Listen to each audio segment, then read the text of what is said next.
Sudah, tadi sudah. Tadi sudah ya. Oke, sekarang kita lanjut kepada Pak Fani.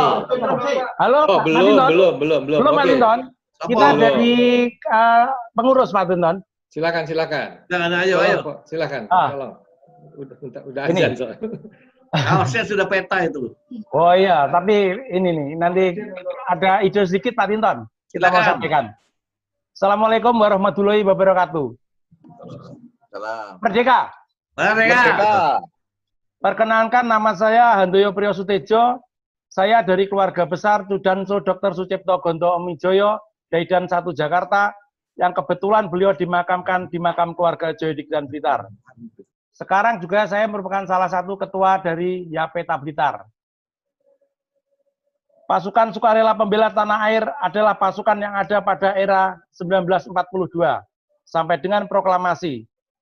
Maka dari itu pasukan PETA merupakan salah satu unsur dari perjuangan dalam melahirkan negara ini.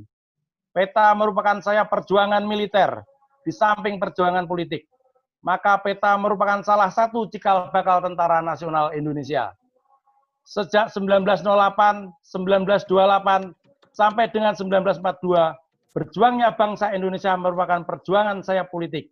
Di tahun 1942 lah, dengan diinisiasi oleh Bung Karno, lahirlah Tentara Sukarela Pembela Tanah Air. Di tahun inilah perjuangan kemerdekaan bangsa Indonesia mulai mengarah dan berjuang dengan cara militer. Maka PETA merupakan saya perjuangan militer dari perjuangan bangsa Indonesia. Pasukan PETA ada dan hadir di proses lahirnya negara Republik Indonesia. Pasukan PETA juga berkontribusi secara langsung, serta punya peran yang sangat penting, bahkan sangat vital di era proklamasi kemerdekaan. Saya dan tim ekspedisi PETA Dr. Sucipto Gonto Amijoyo menemukan banyak sekali data-data pendukung betapa besar peran pasukan PETA di proses kemerdekaan Indonesia, yang sampai sekarang, mohon maaf Pak, banyak sekali generasi muda tidak mengenal PETA. Jangankan mengartikan, apalagi mengetahui peran dan sumbangsihnya bagi negara ini. Maka kami tergerak untuk mencari dan mengungkap apa sebenarnya pasukan PETA itu.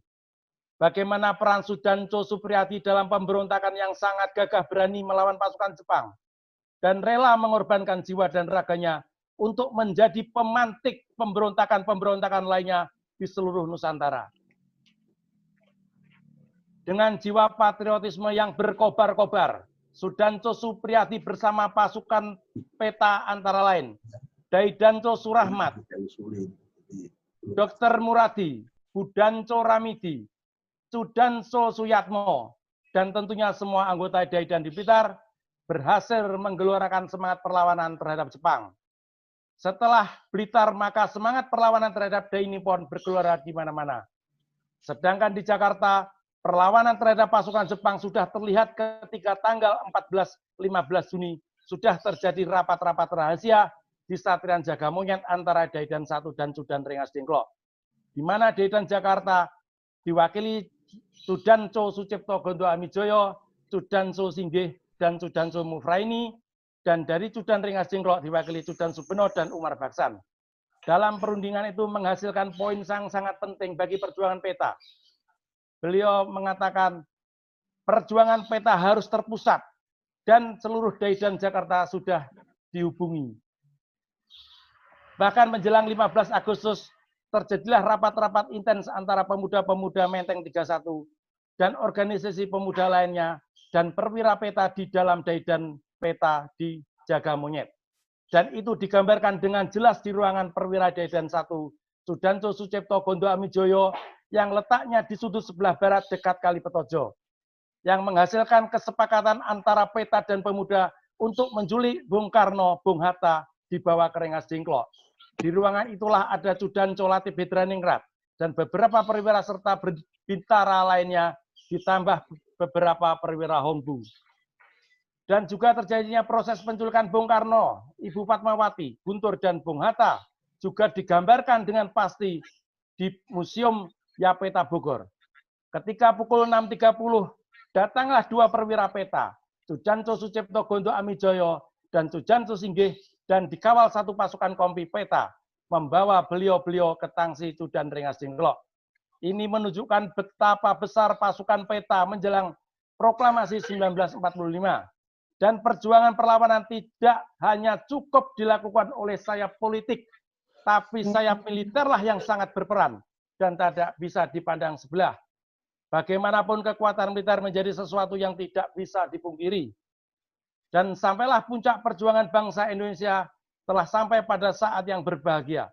Bung Karno, Bung Hatta memproklamirkan kemerdekaan Indonesia pada tanggal 17 Agustus 1945.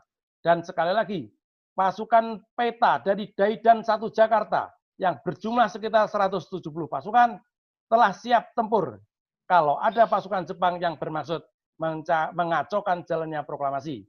Ini sekali lagi menunjukkan betapa besar peran pasukan peta di negara tercinta ini.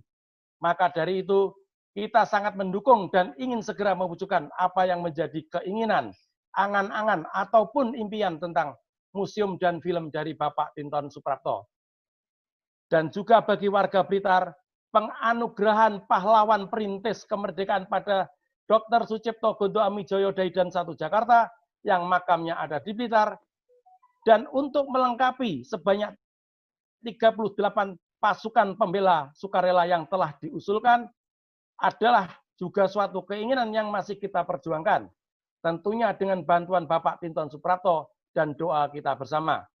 Semoga apa yang menjadi keinginan kita dan mimpi kita bersama, yaitu membangun ide, pikiran, gagasan untuk mewujudkan peta dan kota Blitar menjadi laboratorium nasionalisme dan patriotisme, bisa kita wujudkan bersama.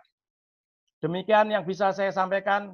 Dengan bantuan semua elemen, baik Bapak Wali Kota, Bapak Bupati, dan seluruh keluarga besar Yapeta, dan tentunya doa kita bersama, gagasan, ide, serta pikiran, ataupun impian ini pastilah segera terwujud. Saya rasa dari saya cukup sekian. Kalau ada mungkin kata-kata saya yang kurang berkenan, ataupun data-data yang dirasa kurang valid, mohon koreksinya dan mohon maaf sebesar-besarnya. Akhir kata, wabillahi taufik wal hidayah. Wassalamualaikum warahmatullahi wabarakatuh. Merdeka! Terima kasih.